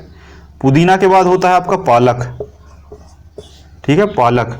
और पालक के बाद होता है आपका सेव, है ना। इसी कारण सेव को अपन खुला छोड़ देते तो वो लाल पड़ जाता है। तो ये क्रम आपको याद रखना है। एक चीज और याद रखना कि बकरी के दूध में इतना ज्यादा आयरन होता है कि इसका जो ताप है वो सबसे ज्यादा होता है। ताप मतलब टेम्परेचर। बकरी का जो टेम्परेचर है, बकरी का जो टेम्परेचर है वो लगभग 39 डिग्री सेल्सियस होता है। सामान्य ताप बता रहा हूं मैं, सामान्य ताप। जैसे हमारा सामान्य ताप 37 है ना, वैसे हमारा जो सामान्य ताप है वो 36.9 है, लेकिन बुकों में 37 डिग्री सेल्सियस लिखा रहता है। चलिए, तो बहुत हो गया आज का सेकंड लास्ट। बस हमारा WBC और रहा है और आपका प्लेटलेट्स और रहा है। तो हेडिंग डालें WBC। WBC को व्हाइट ब्लड सेल्स कहा जाता है। WBC को व्हाइट ब्लड कार्पासेल्स, व्हाइट ब्लड कार्पासेल्स कहा जाता है। सेल्स भी कह सकते हैं, लेकिन कार्पासेल्स सही है, कार्पासेल्स सही है। इन्हीं का एक और नाम है ल्यूकोसाइट। क्या नाम है? ल्यूकोसाइट। आपसे पूछ लिया जाए कि WBC को अन्य किस नाम से जानते हैं, तो ल्यूकोसाइट सेल। हिंदी में कहते हैं श्वेत रक्त कणिकाएं। हिंदी में क्या कहते हैं? श्वेत रक्त कणिकाएं, श्वेत रक्त कणिकाएं, ठीक है। सबसे पहला क्वेश्चन, निर्माण कहां होता है? तो इनका निर्माण कहां होता है? प्लीहा में होता है। देखो, RBC की मृत्यु प्लीहा में होती है, लेकिन इसका निर्माण यहां से होता है और इसी कारण इसको हम blood bank of the human body कहते हैं। ब्लड बैंक कौन है आपके शरीर में? तो आपके शरीर में प्लीहा ब्लड बैंक है, ठीक है। इसकी मृत्यु का कोई लेखा जोखा नहीं है, मृत्यु इसकी कहीं नहीं दी गई, मृत्यु इसकी ब्लड में ही हो जाती है, इसकी कोई पर्टिकुलर ऐसा अंग नहीं है, ठीक है। संख्या इसकी आप याद रखना कि ह्यूमन में ये कितनी पाई जाती हैं, तो ये लगभग 5000 से 9000, 5000 से 9000 पर mm³ की संख्या में ये पाई जाती हैं, पर mm³ की संख्या में ये पाई जाती हैं, ठीक है। अच्छा, एक चीज और मैं बताता हूं आपको, इनका जो रेशियो है, मतलब WBC और RBC का रेशियो, ये क्वेश्चन में आया है कई बार, RBC रेशियो WBC, तो इनका रेशियो होता है 600 रेशियो 1, 600 रेशियो 1। मतलब ये है कि अगर 600 इतना ब्लड ले लिया, इसमें अगर आपको 600 भाग RBC मिली है तो एक भाग क्या मिलेगा? WBC मिलेगा, है ना। 600 रेशियो 1 के फॉर्म में RBC और WBC होती हैं। अगर WBC बढ़ जाए तो आपको कौन सा रोग हो जाता है? आपको रोग हो जाता है ल्यूकेमिया। अगर बढ़ जाए कौन? WBC, तो आपको कौन सा रोग हो जाएगा? ल्यूकेमिया। और ल्यूकेमिया को हम क्या कहते हैं? Blood cancer. ल्यूकेमिया को हम क्या कहते हैं? ब्लड कैंसर, रक्त कैंसर कहते हैं। और रक्त कैंसर क्यों होता है? WBC की बढ़ोतरी के कारण। और इसका कारण क्या है? इसका कारण है फिलाडेल्फियस क्रोमोसोम। कारण क्या है इसका? फिलाडेल्फियस क्रोमोसोम या गुणसूत्र। तो भाई साहब, इसी कारण इस बीमारी को जेनेटिक बीमारी कहा जाता है, अनुवांशिक बीमारी कहा जाता है। आपने देखा होगा इस बीमारी को हमने अनुवांशिक बीमारी में लिखा था। क्यों लिखा था? क्योंकि इसमें फिलाडेल्फियस क्रोमोसोम खराब हो जाता है और इसी कारण आपकी WBC बढ़ने लगती है और आपको ल्यूकेमिया हो जाता है। लेकिन जब आपके ब्लड में WBC की कमी होती है तब आपको ल्यूकोपेनिया हो जाता है। कहीं कहीं ल्यूकोसाइनोपेनिया लिखा रहता है, ल्यूकोपेनिया हो जाता है, ठीक है। ल्यूकोपेनिया हो जाता है, ये उतनी खतरनाक बीमारी नहीं है, ठीक है। तो इतना आपको इसके बारे में याद रखना है। अब हम जल्दी से इसके टाइप और देख लेते हैं और इसको खत्म करते हैं, है ना। WBC के टाइप देख लेते हैं और इसको खत्म करते हैं। WBC जो है ये 2 टाइप की होती है। नंबर 1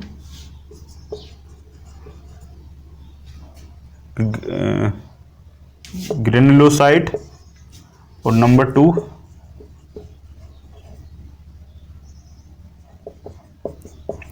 ए ग्रेनुलोसाइट। ए ग्रेनुलोसाइट को कहते हैं कणिका युक्त, मतलब इसमें कण होंगे, और ये क्या कहलाता है, कणिका विहीन, इसमें कण नहीं होंगे। ठीक है। ग्रेनुलोसाइट जो है ये 3 भागों में बटी होती है। नंबर 1 एशियोनोफिल, नंबर 2 वेसोफिल, और नंबर 3 न्यूट्रोफिल। न्यूट्रोफिल्स है ना, एस लगा रहता है क्योंकि संख्या बहुत ज्यादा रहती है। बात समझ में आ रही है। ग्रेनुलोसाइट पहला प्रकार डब्ल्यूबीसी का क्या है, ग्रेनुलोसाइट मतलब कणिका युक्त, कण होंगे उनमें। पहला है एशिनोफिल। कभी भी आपके परिवार में कोई ना कोई व्यक्ति ने रक्त की जांच करवाई होगी, खून की जांच, जब खून की जांच करवाई होगी तो उस खून की जांच के पर्चे को ध्यान से देखना।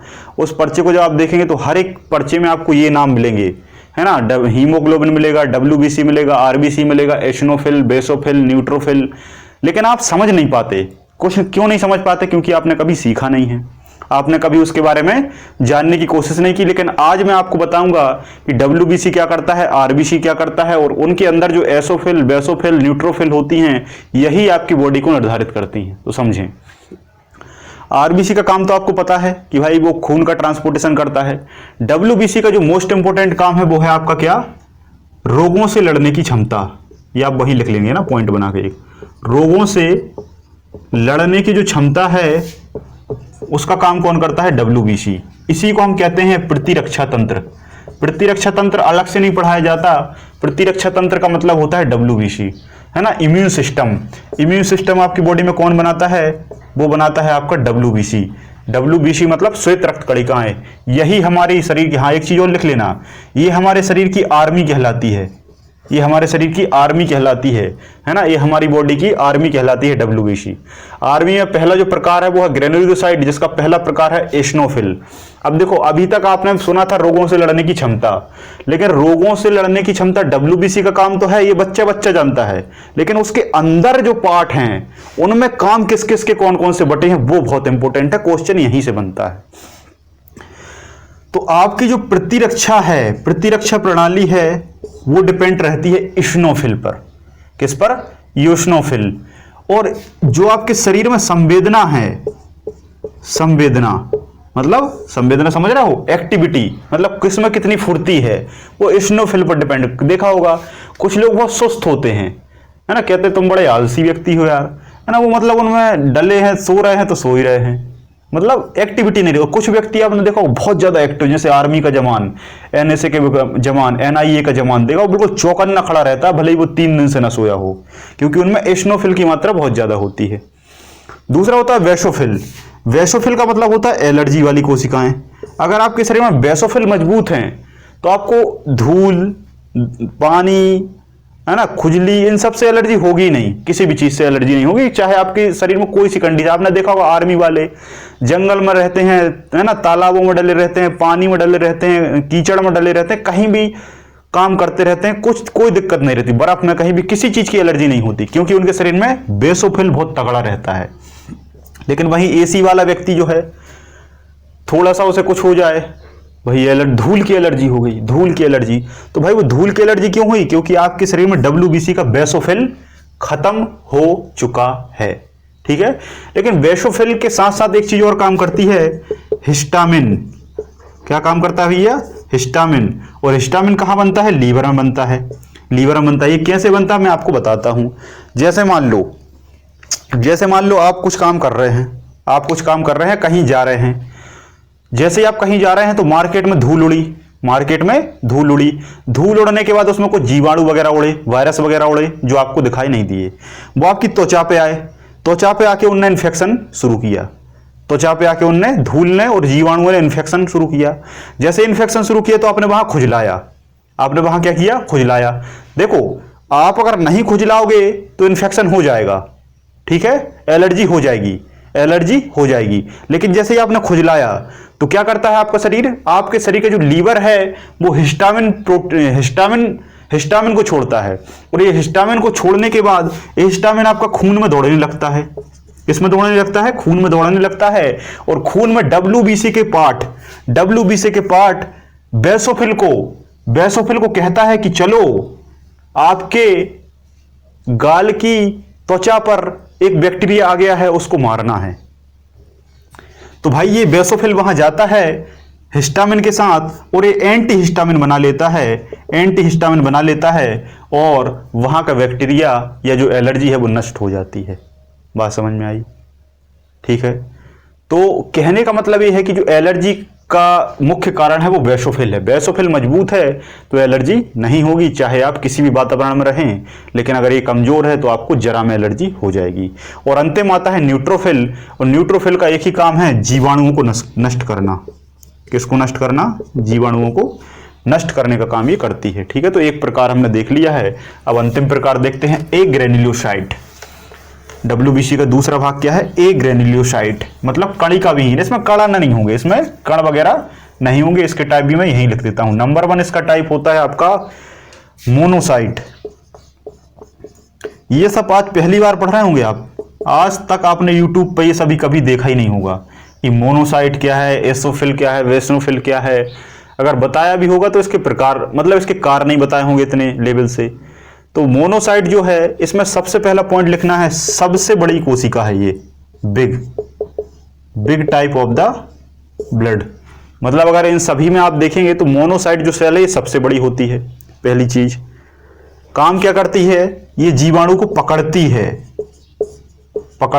ठीक है, पकड़ती है। जैसे आर्मी में देखा होगा, जवान होते हैं वो दुश्मनों को पकड़ने का काम करते हैं, लेकिन उनको सजा देने का काम किसका है? बड़े अधिकारियों का है। पुलिस का काम क्या है? अपराधी को पकड़ो, लेकिन सजा कौन देगा? कोर्ट देगा, जज देगा।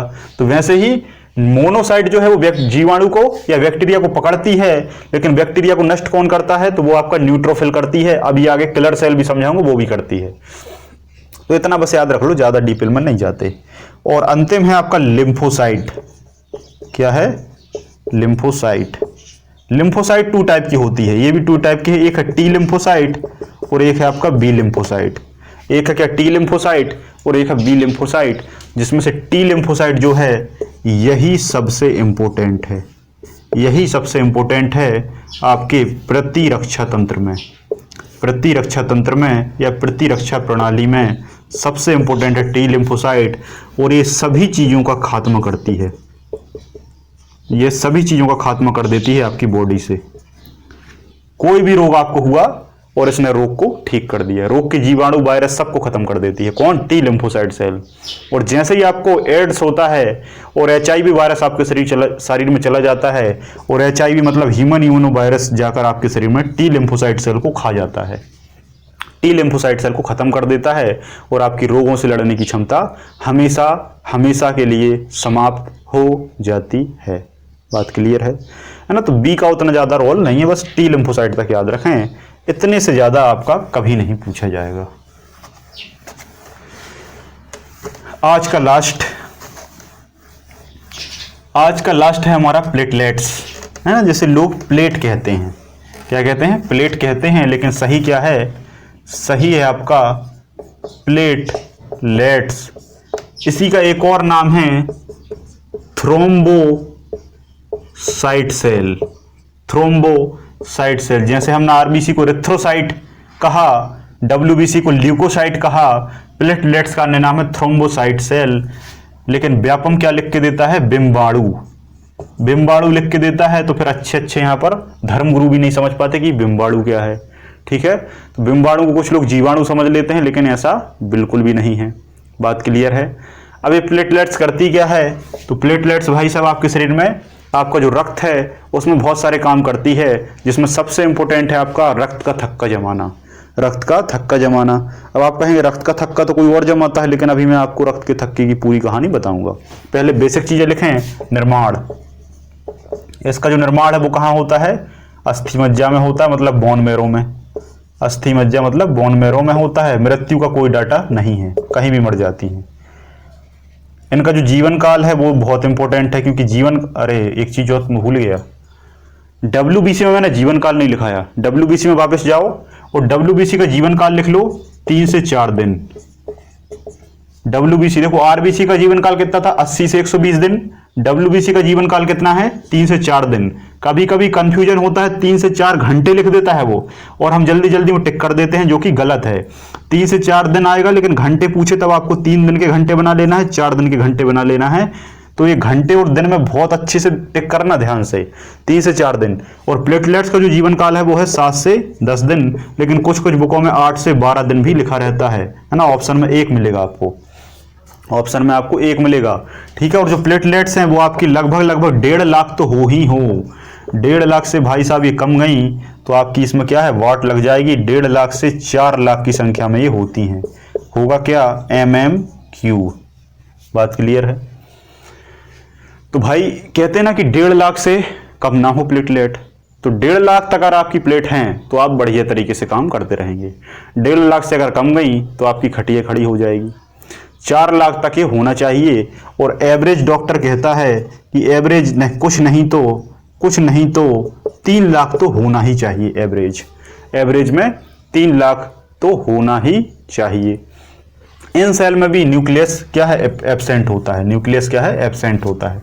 इनमें भी न्यूक्लियस नहीं होता है।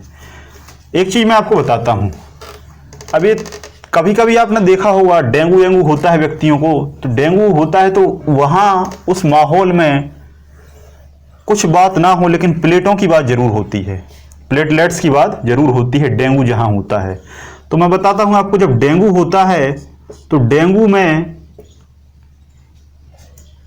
एडिस एजिप्टाई नाम का एक मच्छर होता है। डेंगू में एक मच्छर होता है जिसका नाम क्या है? Aedes aegypti. एडिस एजिप्टाई नाम का जो मच्छर है ये आपके साफ पानी में बनता है।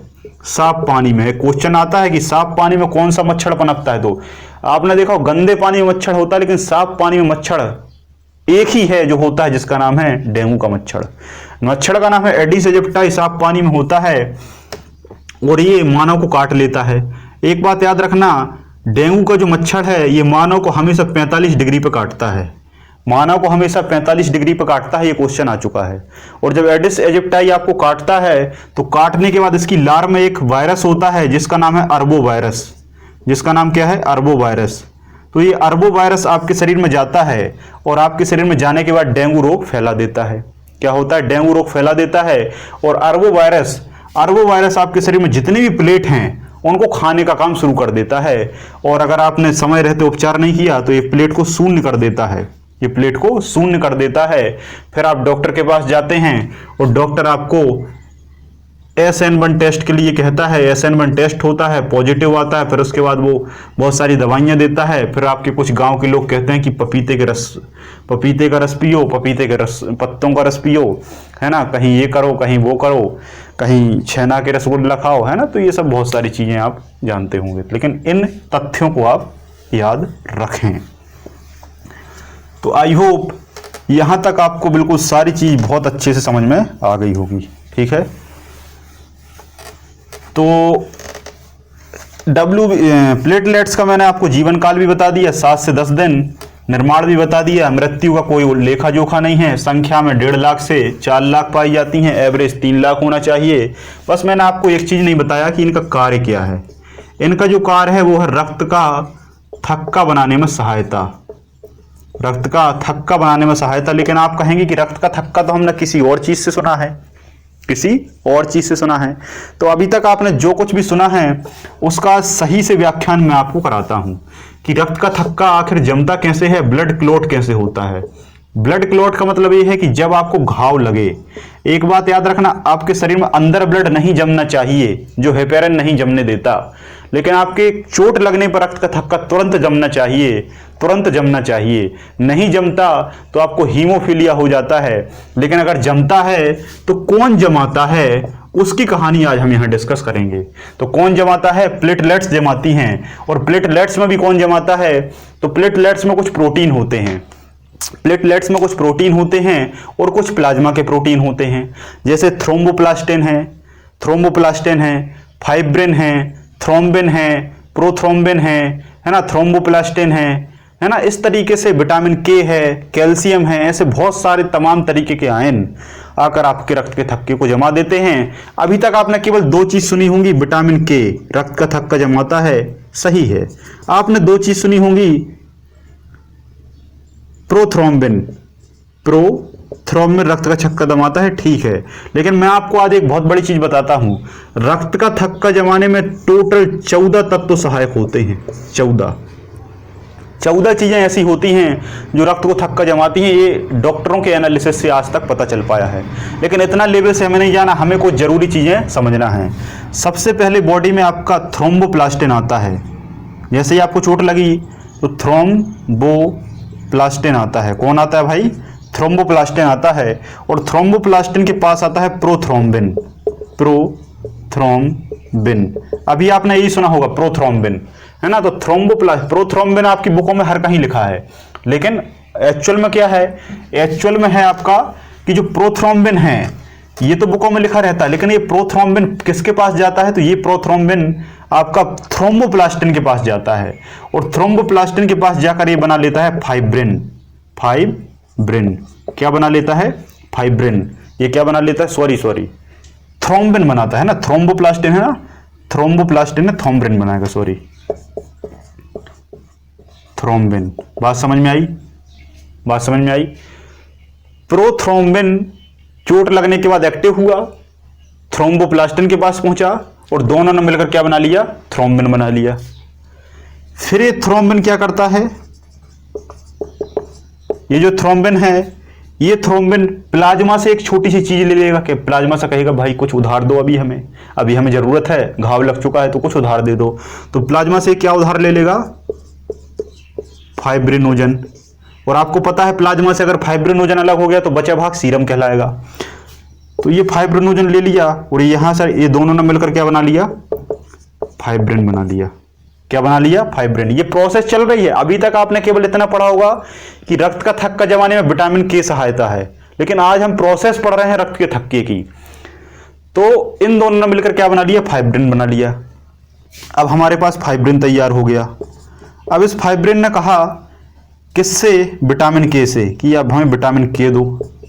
तो विटामिन के तुरंत आ गया और विटामिन के मिल गया। फिर विटामिन के और इन दोनों ने मिलकर कहा कि भाई कैल्शियम आप भी कुछ सहायता करें, तो कैल्शियम भी आ गया आपके खून से, हड्डियों के द्वारा।